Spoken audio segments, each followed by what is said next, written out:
All right, let's dive into a future that might be a lot closer than we think. Like Yeah. right around the corner, we're talking 2035.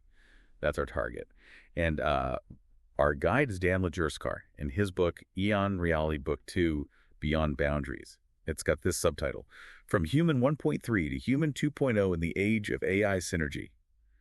Phew, that's a mouthful, but trust me, it's worth unpacking. Yeah, this book, it really grabs you, because it takes all that futuristic stuff, AI, brain-computer interfaces, all that jazz, and says, hey, this could actually be really good for us. Like, imagine a world where tech helps us become more human, not less. That's exactly what hooked me.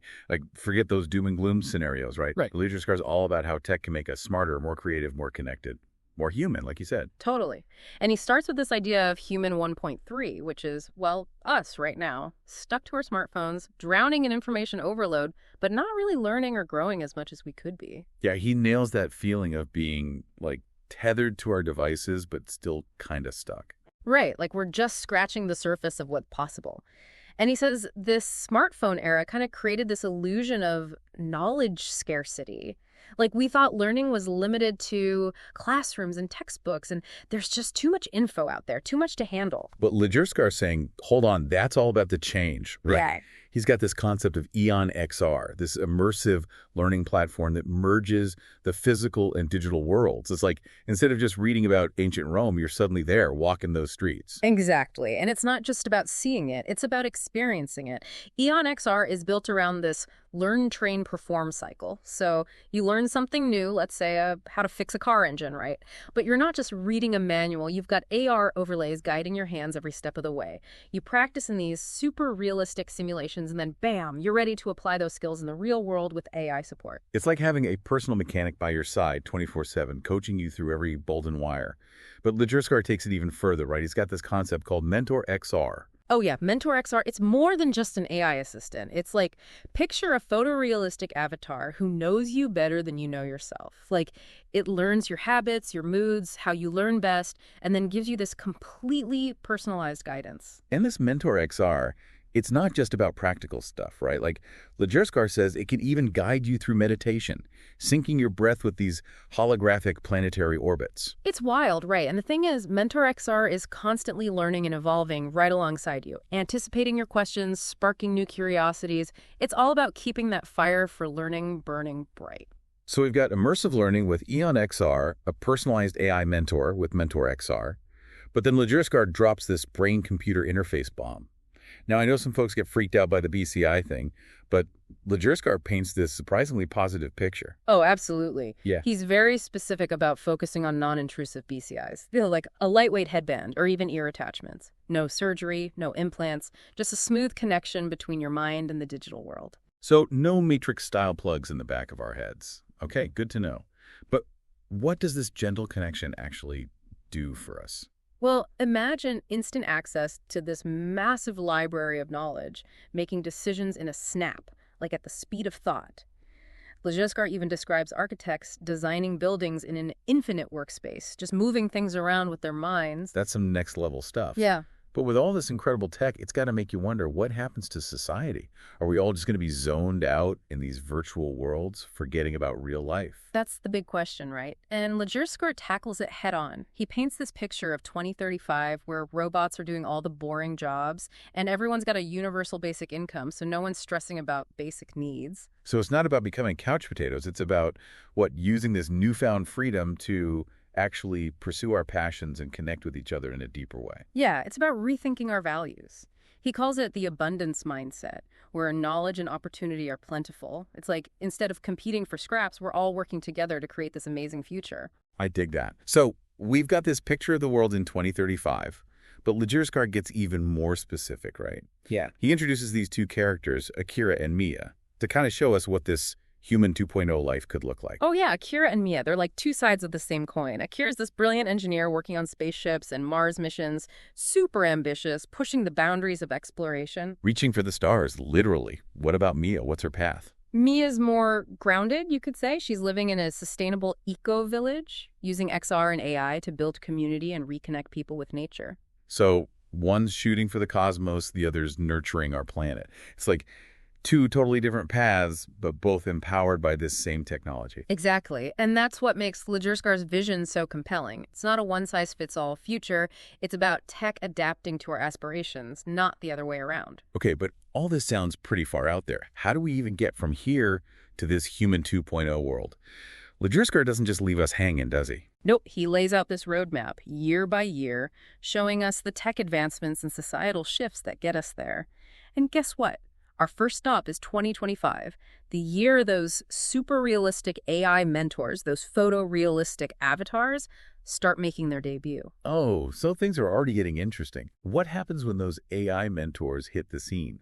Are people freaking out or embracing them? Well, Lejerskar says it's a mixed bag, right? Some folks are all in on the AI revolution, seeing it as this incredible tool for education. Imagine having a personalized tutor who speaks every language, remembers everything, and can tailor lessons just for you. It's every student's dream. Right. No more boring textbooks or overcrowded classrooms. But I'm guessing not everyone was sold on the idea. You got it. There were definitely those who were like, hold on, can AI really replace a human teacher? What about that personal connection, that intuition that a good teacher brings? Yeah, it's that classic clash between tradition and innovation. So who won out? Did the AI mentors eventually take over the classroom? Not exactly a takeover. Lejerskar says universities started experimenting with these AI mentors, integrating them into courses, creating this blend of human interaction and AI personalization. Smart move. Yeah. Finding that balance. But while all this was shaking up education, what about the job market? Were people worried about robots taking over? Oh, absolutely. AI and automation were causing a lot of anxiety, especially for white-collar jobs, those with repetitive tasks. So was everyone just panicking about becoming obsolete? Some were, for sure, but Lejerskar highlights how some governments and organizations got ahead of the curve. They launched these massive reskilling initiatives, offered financial aid, training programs, and yes, even those AI mentors to help people adapt to this new job landscape. So instead of leaving people behind, they gave them the tools to thrive in this tech-driven world. Exactly. Countries like Singapore were leading the charge.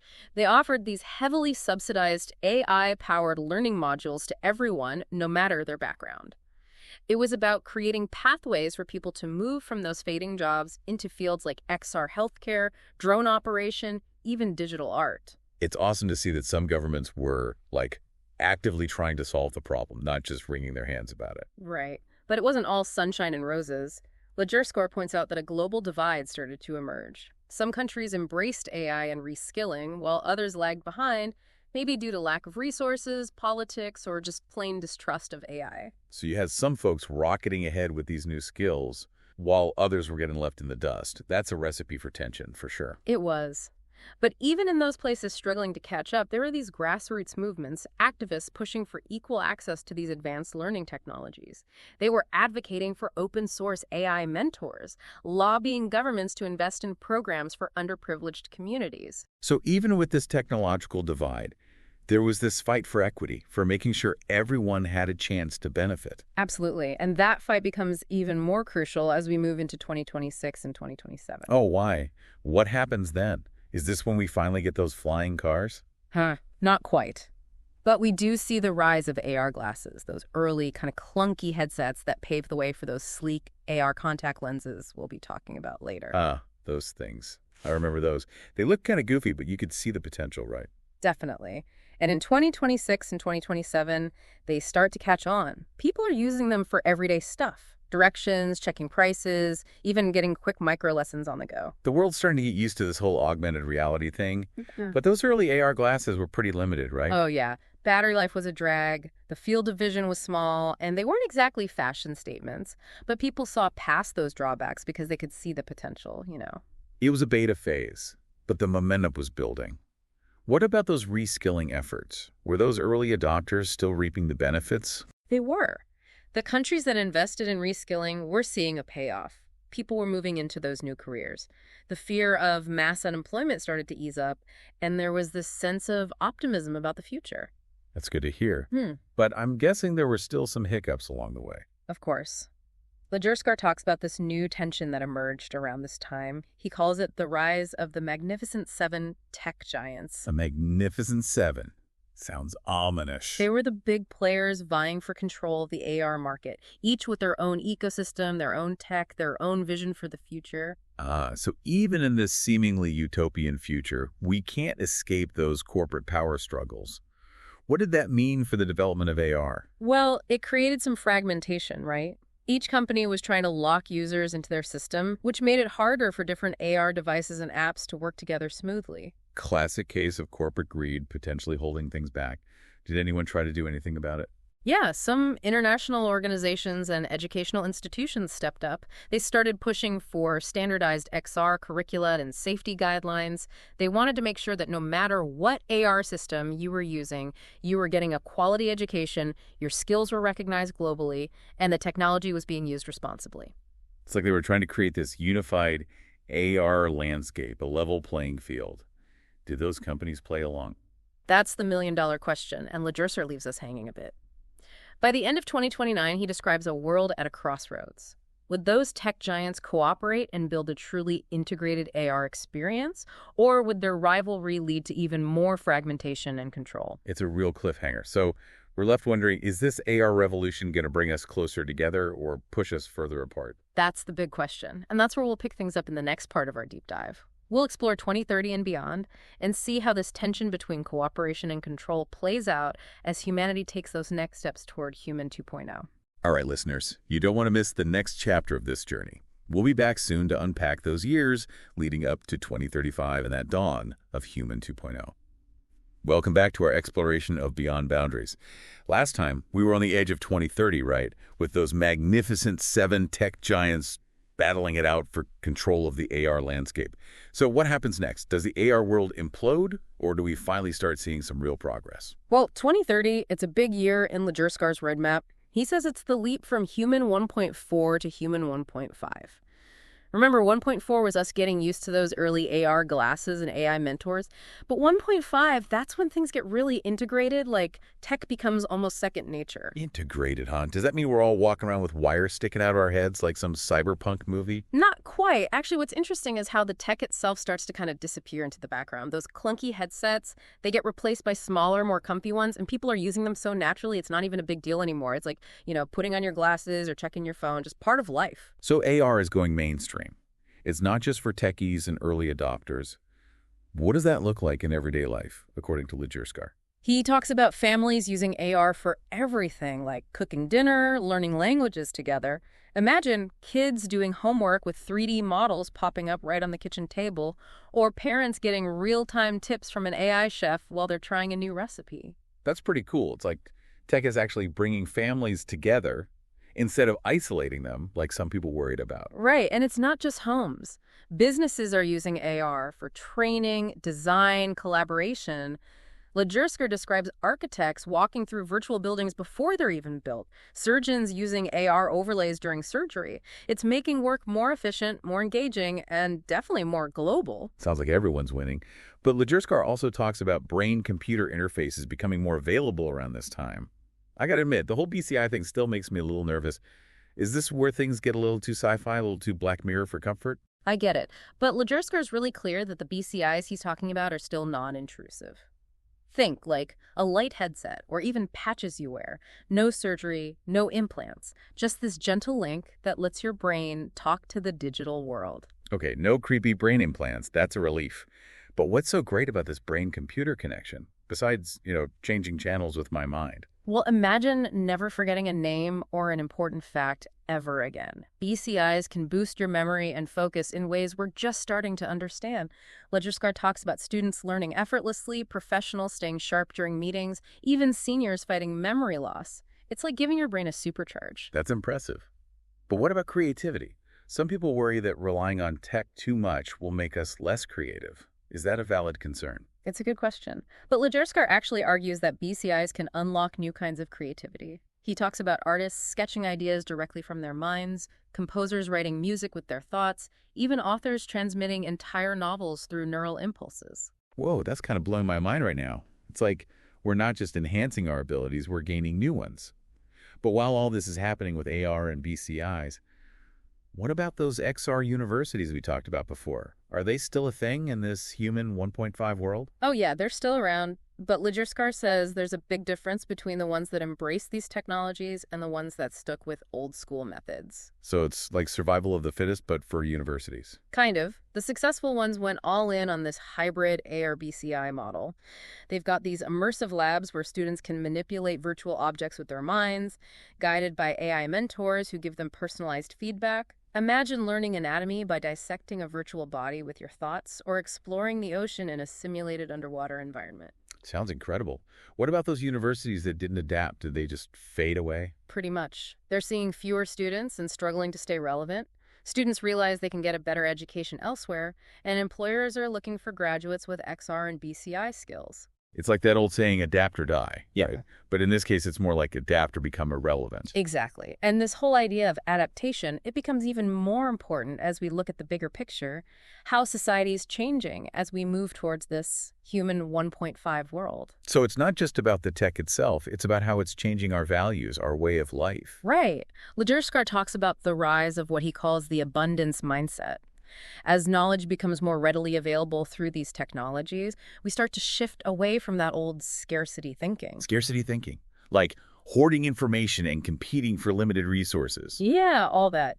Instead, it's about sharing, collaborating, and always learning. People are driven by curiosity, a desire to contribute, and a belief that there's enough for everyone. It sounds like a much more positive and, well, abundant way to live. But is everyone on board with this shift? Lejerskar admits there are always those who resist change. But he sees this overall trend towards a more open, collaborative, and knowledge-driven society.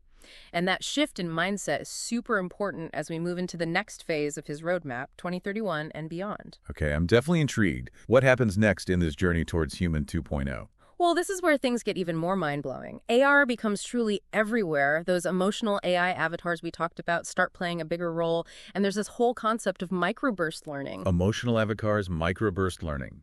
It sounds like we're entering a whole new dimension of human experience. We are, and that's where we'll pick things up in the next part of our deep dive. We'll explore how these advancements reshape our lives, our work, our relationships, leading us to that dawn of Human 2.0. Stay tuned. Welcome back for the final part of our deep dive into Beyond Boundaries and this wild ride to Human 2.0.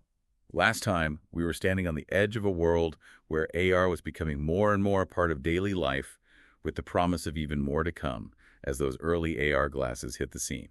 So as we enter 2031, what changes do we see in Lejerskar's roadmap? Well, this is when AR tech basically becomes invisible. Lejerskar, he describes these AR contact lenses that come out, tiny little devices that project info right onto your eyeballs. AR contacts, wow. That's next level. But wouldn't that be, I don't know, super distracting? Like imagine walking down the street and bam, notifications, ads, virtual stuff popping up everywhere. It'd be sensory overload, right? Yeah, you'd think so, right? But Lejerskar makes this point that these AR contacts, they're all about context and intention. You're in control. So you're having conversation, boom, the AR overlay fades back. You need some info, you just ask maybe a voice command or even just think about it and it pops up. So it's not about like tuning out reality. It's more like enhancing it, making it more, I don't know, informative. Exactly. It's like tapping into that natural curiosity we all have and making learning a part of, well, everything. Like picture yourself walking through a museum, right? You look at an artifact and suddenly, boom, historical facts, 3D models, all appearing right there in front of you. Or learning a new language just by like looking at stuff and having the names and pronunciations pop up. It's like learning becomes almost automatic. Yeah. But what about those emotional AI avatars we talked about? Where do they fit in with these AR contacts and instant info? Oh, they become even more important because remember, they're not just spitting out facts, they're learning about you, your habits, your moods, all that. And with these AR contacts, they're not stuck on a screen anymore. They can appear right there with you, like photorealistic companions, guiding you through stuff, cheering you on, even offering emotional support. It's like having your own personal dream team, like a tutor, therapist, and cheerleader all rolled into one, always there to help you navigate life. But with all this info and support at our fingertips, do we ever need to, like, unplug? Does Lejerskar ever talk about that? He does. He's big on balance. He says, Human 2.0, it's not about being plugged in 247. It's about using these tools to make life better, not to escape from it. He talks about mindfulness, being in nature, real-world connections. It's like these technologies, they're here to support us, not replace what makes us human. That makes sense. Yeah. It's not about becoming like slaves to tech, but using it to become more human. Now, Lejerskar, he also mentions this thing called microburst learning. What's that all about? It's this idea that learning can happen anywhere, anytime, not just in classrooms. Little bursts of focused learning whenever you have a few minutes, like waiting for the bus, boom, quick history lesson, lunch break, bam, brush up on your coding skills. Turning downtime into like a brain boost time. Yeah. Right. And since it's tailored to you and pops up when you need it, it's super effective. Learning just becomes this natural part of life. Sounds pretty ideal. But realistically, not everyone will have access to all this, right? What about those who can't afford AR contacts or BCI headsets? Lejerskar acknowledges that. He's very clear that equitable access is essential. He talks about a future where this stuff is affordable and accessible to everyone, no matter their income or where they live. Like global initiatives for free AR contacts for students, subsidized BCI programs for seniors. It's about empowering everyone, not just a select few. That's really important. So it's not just a tech utopia for the wealthy. Yeah. Okay, what about those Magnificent Seven tech giants? Do they ever figure out how to play nice and create that unified AR experience we talked about? You know, Lejerskar suggests they eventually do. He says the desire for a more connected world, the understanding that collaboration is key, ultimately wins out. The big companies work together, set some industry standards, make sure all the different AR stuff works together smoothly. It's like they realize a rising tide lifts all boats, you know? That's a good thing. Even with all the corporate interests involved, it sounds like the push for a better future, a more connected future, that's what ultimately drives things forward. So as we approach 2035, the year Lejerskar says as the arrival of Human 2.0, what does this world look like? What's different? He describes a world where technology, it's so integrated we don't even think about it anymore. We're constantly learning, growing, connecting in ways we couldn't have imagined just a few years back. People are chasing their passions, tackling big problems together, and living more fulfilling lives. Sounds pretty amazing, pretty utopian even. But how realistic is all of this? Yes. Are there still challenges to overcome? Oh, for sure. Lejerskar, he's not naive about that. He talks about ethical concerns, data privacy, making sure these powerful technologies aren't misused. But he's ultimately hopeful, you know? He believes humanity can handle these challenges and use these advancements for good. So as we wrap up this deep dive, what's the big takeaway? What can our listeners do to prepare for this future Lejerskar lays out? I think the biggest thing is to embrace learning, stay curious, and be open to new possibilities. The future isn't something that just happens, we create it. And with all the amazing tools coming our way, we have the power to shape a future that's truly beyond boundaries. A future where technology helps us become more human, helps us build a better world for everyone. That's a powerful message and a perfect way to end our journey. Thanks for joining us for this mind-bending exploration. Until next time, keep those imaginations fired up and those AR lenses polished. Or maybe just get ready for those contacts.